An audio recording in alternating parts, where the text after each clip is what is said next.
Welcome to Mekala diaries. Chicken biryani எப்படி செய்யலாங்கிறத பார்க்கலாம் வாங்க.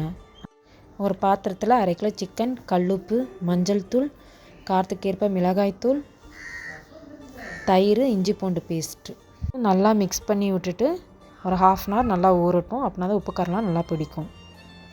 மிக்சியில் பட்டை, கிராம்பு, ஏலக்காய், பச்சை மிளகாய், சோம்பு, புதினா, மல்லித்தலை எல்லாம் தனியாக அரைச்சி வச்சுக்கலாம். குக்கரில் எண்ணெயும் நெய்யும் ஊற்றி பட்டை, கிராம்பு, ஏலக்காய், பிரியாணி லீஃப் எல்லாம் போட்டு நல்லா ஃப்ரை பண்ணிவிட்டு, பெரிய வெங்காயமும் 2 எடுத்திருக்கேன் நீளமாக வெட்டி அதையும் போட்டு ஃப்ரை பண்ணிக்கலாம். இஞ்சி பூண்டு பேஸ்ட்டு ஒரு 100 கிராம் போட்டுக்கலாம். போட்டு நல்லா ஃப்ரை பண்ணிவிட்டு நல்லா ஃப்ரை ஆகட்டும் இஞ்சி பூண்டு பேஸ்ட்டு. அதுக்கப்புறம் 1 ஸ்பூன் மிளகாய் தூள் ஆட் பண்ணிக்கலாம். தக்காளி ஒரு 3 தக்காளி போட்டிருக்கிறேன், அதுவும் நல்லா ஃப்ரை பண்ணிக்கலாம். இப்போது புதினா, மல்லி ஆட் பண்ணிக்கலாம். போட்டு நல்லா ஃப்ரை பண்ணிக்கலாம். அதில் அரைச்சி வச்ச புதினா, மல்லி, பட்டை, கிராம்பு, ஏலக்காய், சோம்பு அதையும் ஆட் பண்ணிக்கலாம். நல்லா ஃப்ரை பண்ணி விட்டுக்கலாம். இப்போ ஊற வச்ச சிக்கனை நம்ம ஆட் பண்ணிக்கலாம்.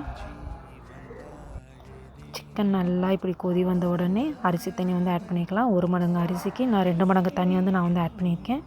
நல்லா ஃப்ரை பண்ணிவிட்டு அரிசியை ஆட் பண்ணிக்கலாம். நல்லா கொதி வந்த உடனே ரைஸ் இந்த மாதிரி வந்த உடனே நம்ம ஒரு வாழை இலை போட்டு நம்ம ஒரு 1/4 மணி நேரம் குக்கரை வச்சு மூடி வச்சிடலாம். 15 to 20 minutes. அவ்வளோதான்.